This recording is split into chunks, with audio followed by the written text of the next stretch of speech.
Hey, welcome to the first ever Hangar Z video podcast, shot on location in the desert area of the Salt River near MD Helicopters headquarters in Mesa, Arizona. This video podcast is brought to you by Vertical Valor magazine. Jeff and I were invited out to MD Helicopters to see firsthand the good work being done on the production line and an opportunity to observe the flight characteristics and performance of the MD 530 helicopter at their facility located on the Falcon Field Airport in Mesa, Arizona. In this video podcast, Jeff gets some stick time in a flight with MD Helicopters pilot CJ Schneider. You'll see firsthand the training grounds for MD Helicopters in the beautiful terrain to the northeast of Falcon Field. The flight includes low-level flight over the Salt River and through the rolling hills and groves of saguaro cactuses.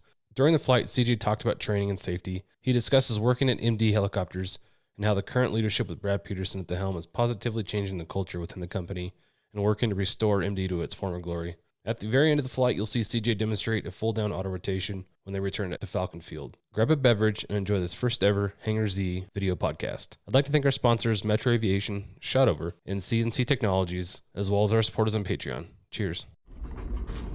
Welcome to the Hangar Z podcast, brought to you by Vertical Valor magazine. The Hangar Z podcast is the first and only podcast dedicated to promoting and exploring the personnel and equipment behind the missions in public safety aviation. Before we get into the episode, I would like to thank our sponsors, Metro Aviation, Shotover, and CNC Technologies.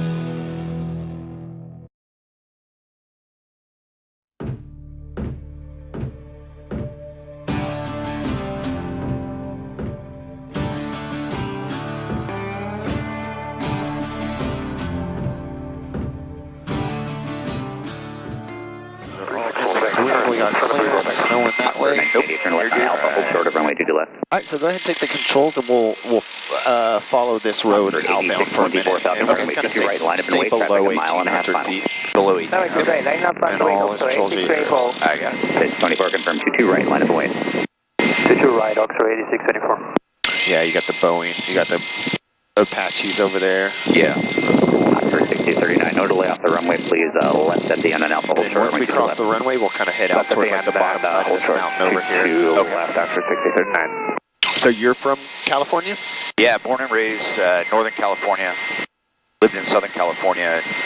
You know, flew for Riverside PD for 9 years. I worked there for 14, but I spent 9 in the air unit. Nice. Make right traffic, runway 22 right, clear holding Oxford 8624.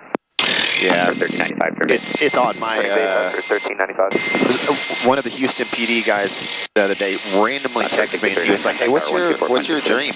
What's your dream job?" And I was like, "It's a weird thing to ask me," but I was like, honestly, it's like if money wasn't a thing or I could go back again, I was like, I want to be one of those cops that gets to wear a cowboy hat and ride around in an SUV and pull people over and show up places. So that's my dream job. Yeah. He's like, you can still do that, right? I was like, yeah, but a little bit different. Just off the departure into the dam. That dam right there, we'll come over to the right side. But yeah, so I've always wanted to be a cop. I thought about it when I got out of the Marine Corps, but I don't know, I just never pursued it. I just went to flight school instead, and Now, would you fly in the Army? I didn't. I was just a ground guy in the Marine Corps. Yeah. Oh, that's right. You were Marine Corps. That's right. So yeah, I was the same. I was a Black Hawk crew chief in the Army. I got out. Terrain. Well, I became a cop. I was in the National Guard. Went to Iraq, came back, got hired by the police department. Okay. And then after I got hired, I spent 5 years as a patrol officer, and then I got selected to go to the air unit as a pilot trainee. And then Dave Mullins did all my training. Very cool. So I flew with him, did a lot of surveillance work with him. 624, roger. And how's your time at Riverside PD Air Unit? How was it? Yeah. Oh, it was great. I mean, And when I'll call your But base, besides the leadership, the job itself, working with the guys and stuff. oh yeah. I mean, I was flying airplanes and helicopters. We had a Cessna 206, Hell and yeah. so there was days where I'd be up in the airplane, come back, land, go get something to eat, and then somebody would be screaming for us on the radio. I'd run back, jump in a 500, and take off and go, chase bad guys in the helicopter. So, That was like a dream, dude. yeah. Now they've transitioned to 125s, so they're out of the 500 business. On the downwind off your right. Right crossing on sir, 1395. Yeah, I haven't met any of those guys from California flying 500. Any of the units that don't just love it out there, in what they do.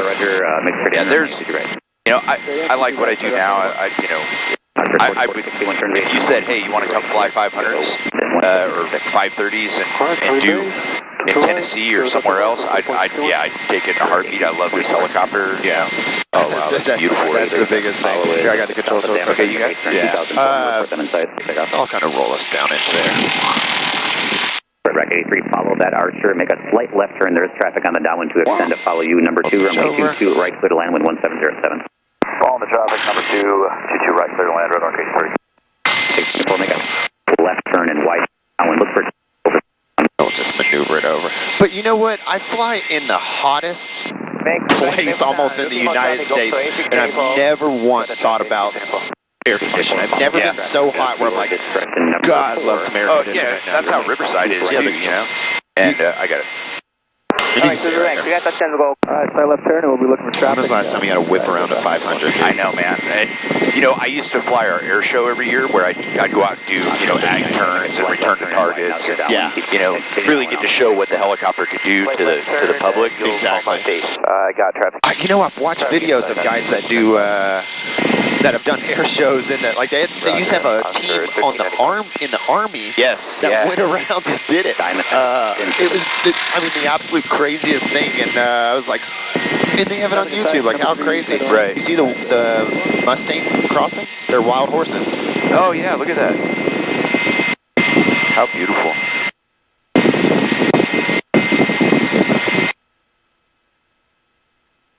And right here, where it turns right, cut it off to the left. Okay. Like a climbing left turn, or just stay low level. All right. And then just kind of follow these little creeks through here. You said now when you got the base, Red Rock 97. I came through the factory school like in 2011. Okay. And I had so much fun out here. Like it's picturesque out here to fly. Yeah. Of course it was all training. It wasn't just coming out, yanking and banking, which is, We'll turn right. Yeah. Who was your instructor? Oh, I can't remember his name. He was a retired Army guy that had come back to MD. He had retired, and then something happened. His house burned down or something up in the mountains. Oh, weird. And then he came back to work because he needed to, It wasn't Nick Page. No. It wasn't Dennis. No. This is, 12, 13. I'd have to look at my logbook and see what his name was. Up this way, or? Yeah, keep going that way. Turn left, fly towards the That's wild. Once the uniform. But yeah, it was fun. Who was here was, what's his name from, he just left not too long ago. He was Mesa PD. Dave Salem. Dave, yeah. Dave was here, but he was doing recurrent with some guys from like St. Louis or something. Okay. And so he introduced me to the guy that I was flying with, and I can't remember his name, but I met Dave. That was the first time I met Dave. And yeah. Yeah, those St. Louis guys are good guys. Yeah. Yeah, how beautiful is it through here? Oh, I know. That's one bird, another bird. Yeah. There we go.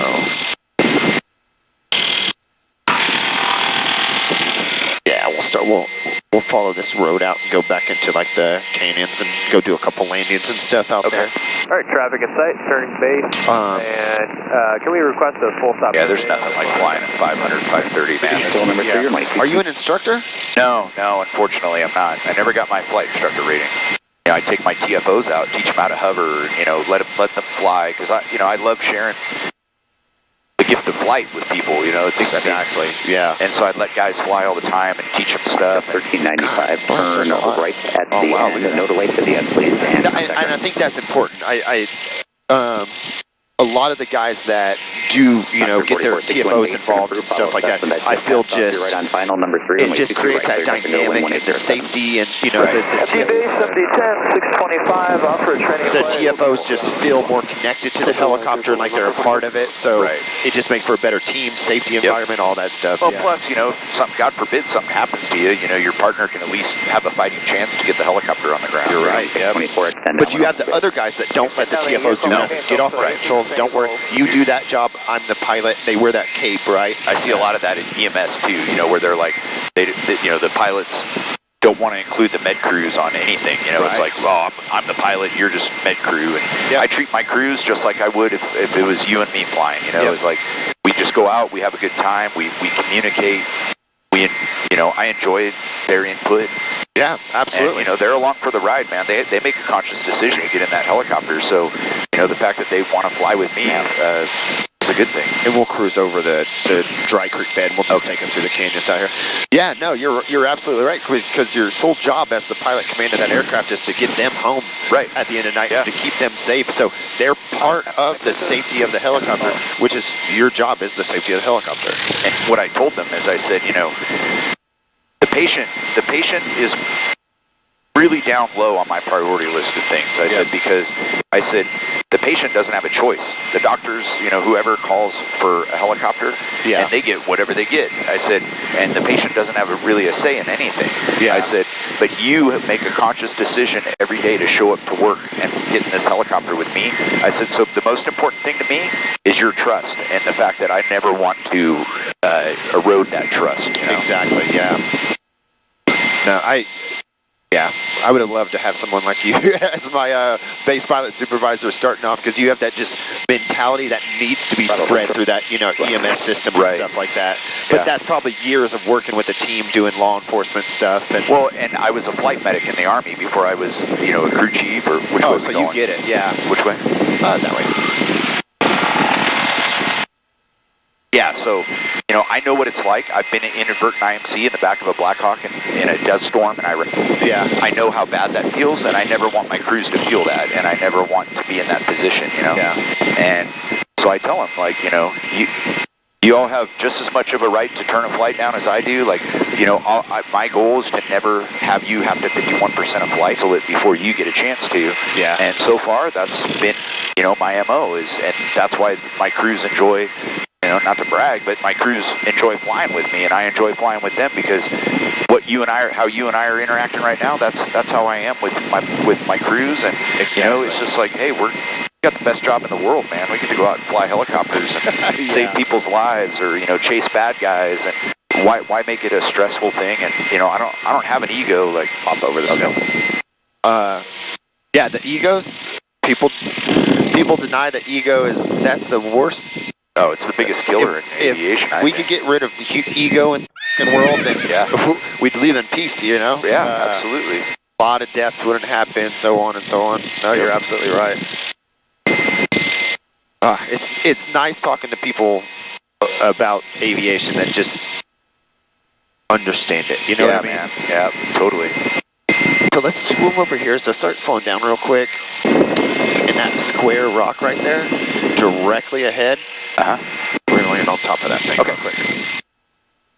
And it slopes, so we're gonna have to kind of approach that way. And there's a little rock on top of it. Just don't hit the rock.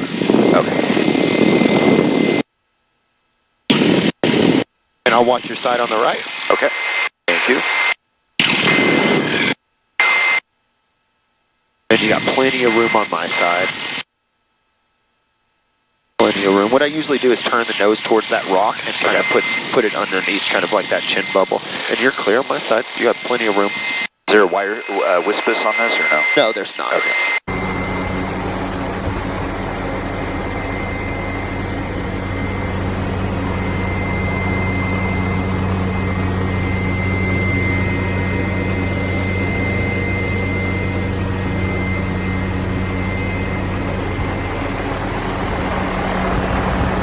Awesome.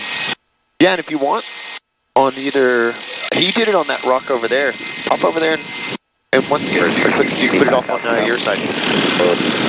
In 557, runway 2. And you can just tell that these 530s are just stable, man. Stable as hell, man. Okay, so we're looking for 4461, can we make these one a full stop?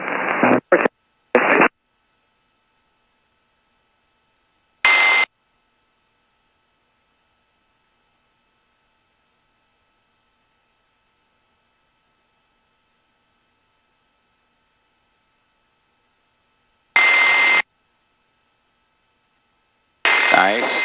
Not bad, huh? Nope. Dude, that's where we should have brought Jeff and put him on that rock and got a video. Yeah. Of us. Here, let me see. I haven't got to do it.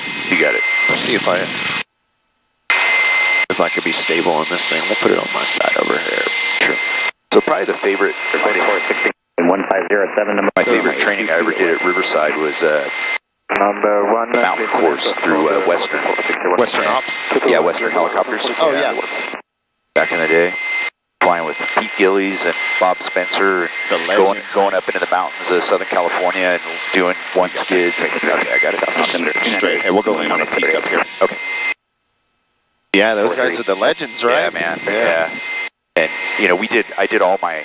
So I went through the factory school in, like I said, 2011 when I was brand new in the unit.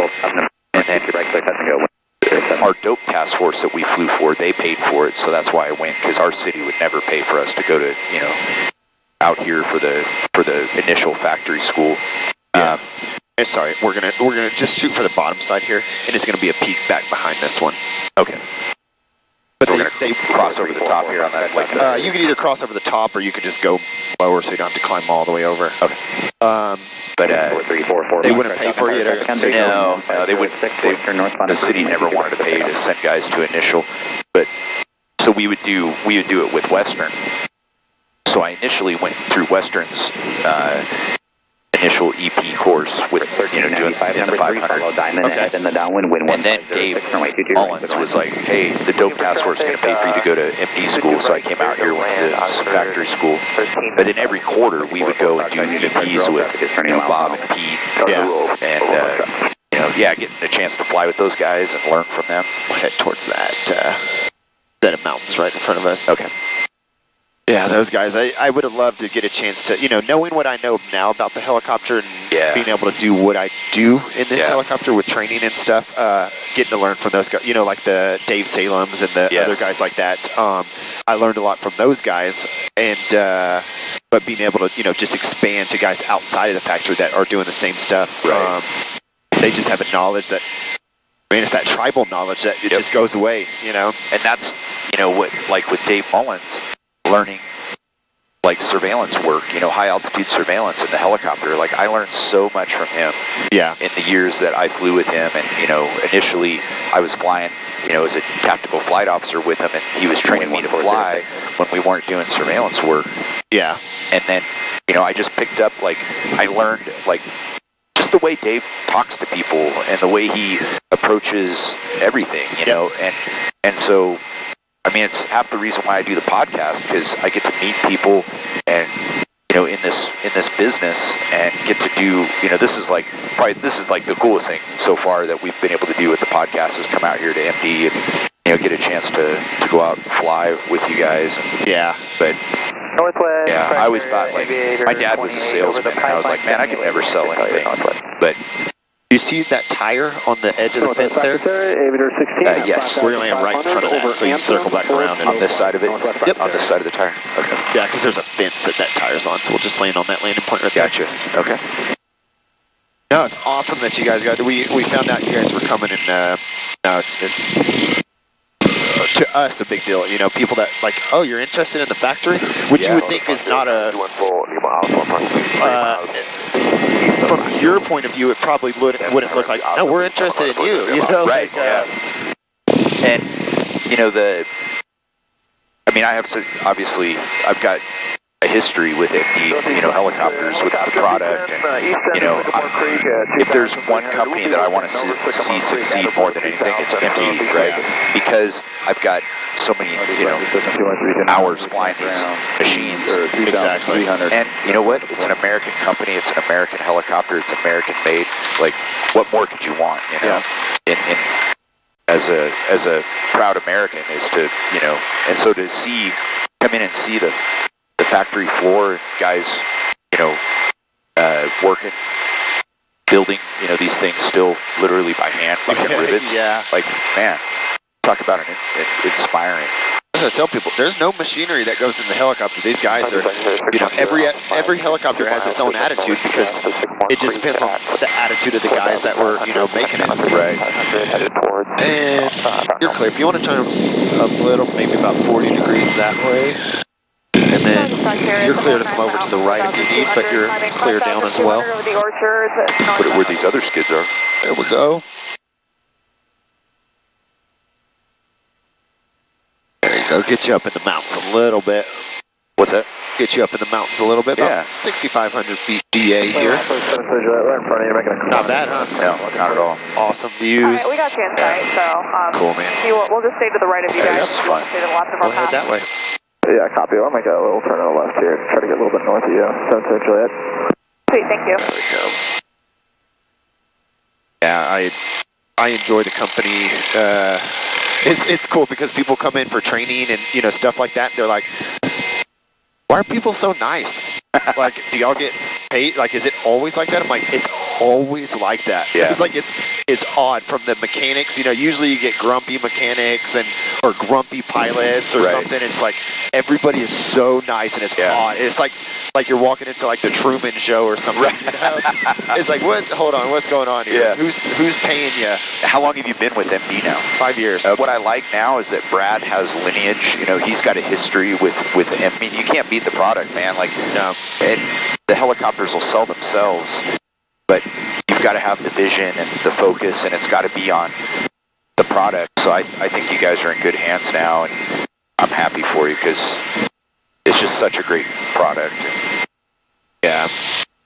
And then, he's so far ahead in where he wants to take the company and stuff. It's like, it's refreshing, right? Yes. It's just a new set of eyes and somebody who knows how to get it there. Right.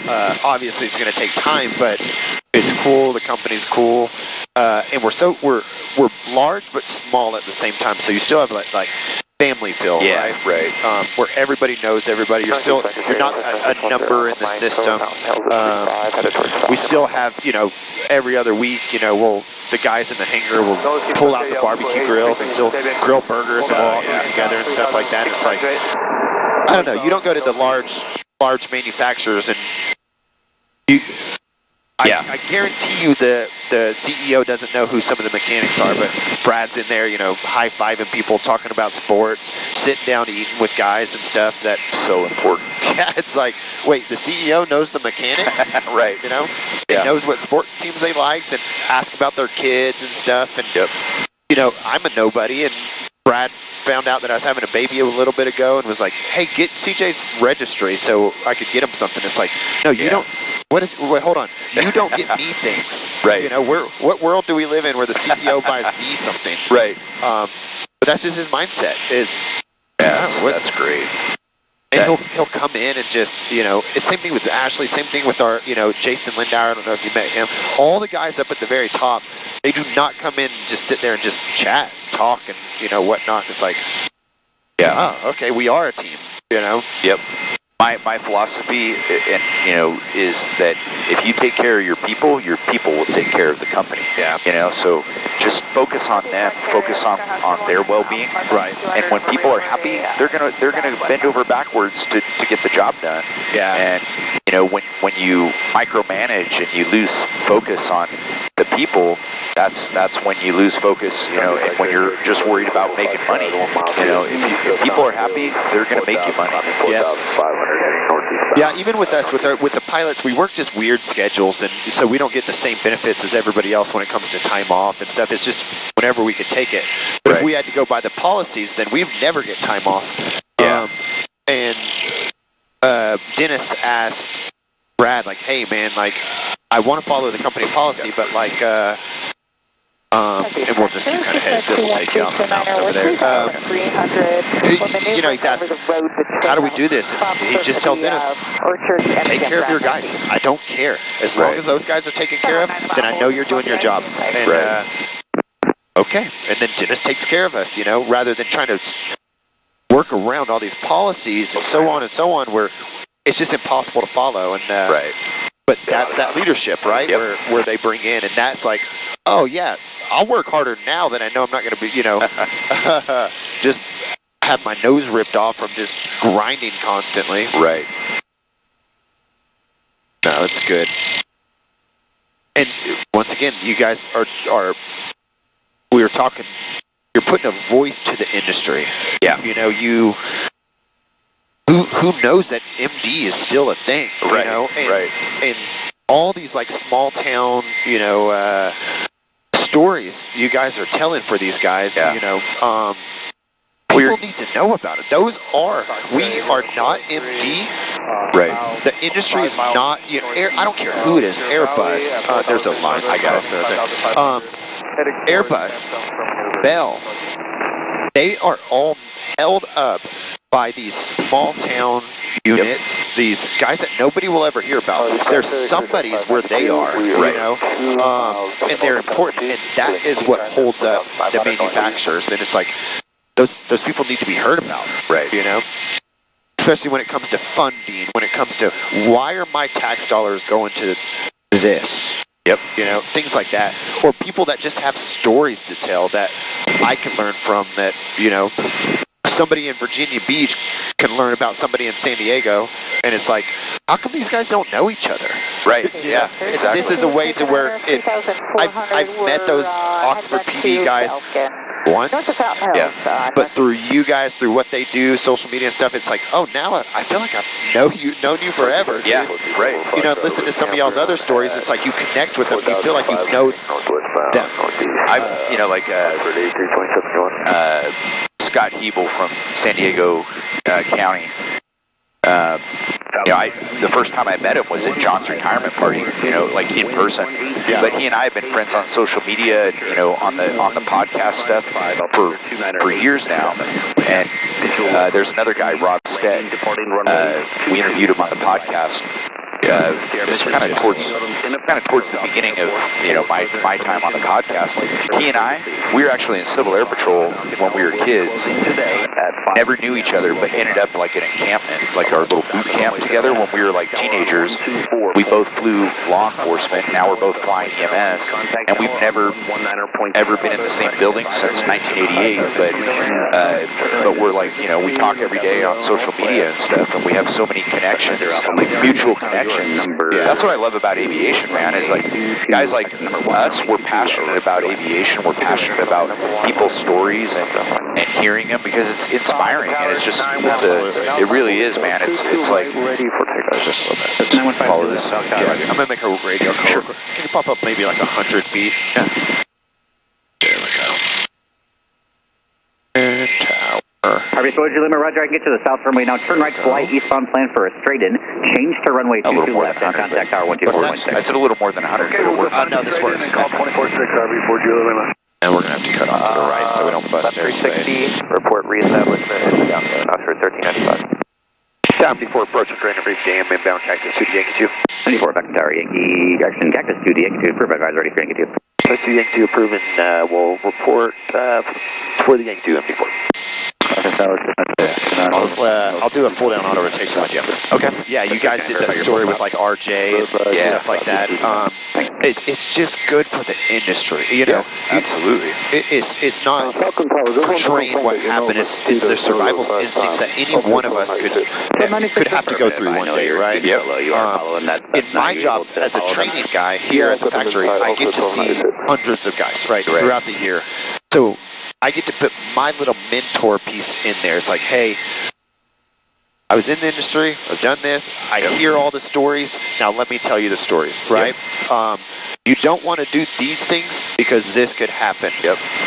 What you guys do is you put the person in front of them. I get to relay the story. You guys put the people in front of them and say, now hear their story from them. Yeah, hear it from the horse's mouth. Exactly, yeah. Because you don't know how many people come in. It's like, hey, dude, what happened with that Huntington Beach stuff? And I could briefly tell them, but I can't tell them from RJ's point of view. Right. You know, or other accidents or other events or, you know, rescue stories. What was going through your mind? What were you doing? You know? Landing clearance. I'm going to put you back in the downwind. So no, I fully believe in y'all's podcast, and I'm not just saying that because you're right. Landing clearance. Yeah, climb back to pattern Am I following the road now? Yeah, let's follow the road. I get nothing from it. I'm not a salesman. Obviously an instructor because I care about that. I wouldn't be in this position. I'd probably be making money somewhere else. But I love instructing. I love the mentor side. I love trying to keep people safe. And I feel like in a way you guys are doing that same exact thing.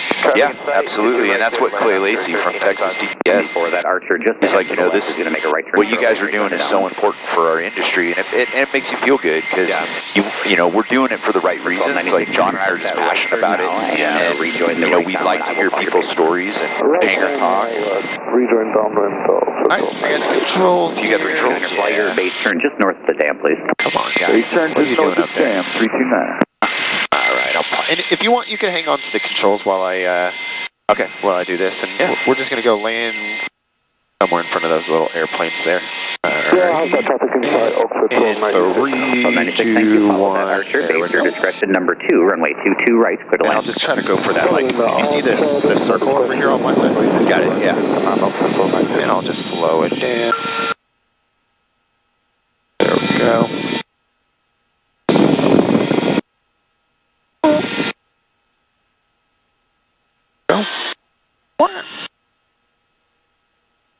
Very nice. This thing is like, what's it called?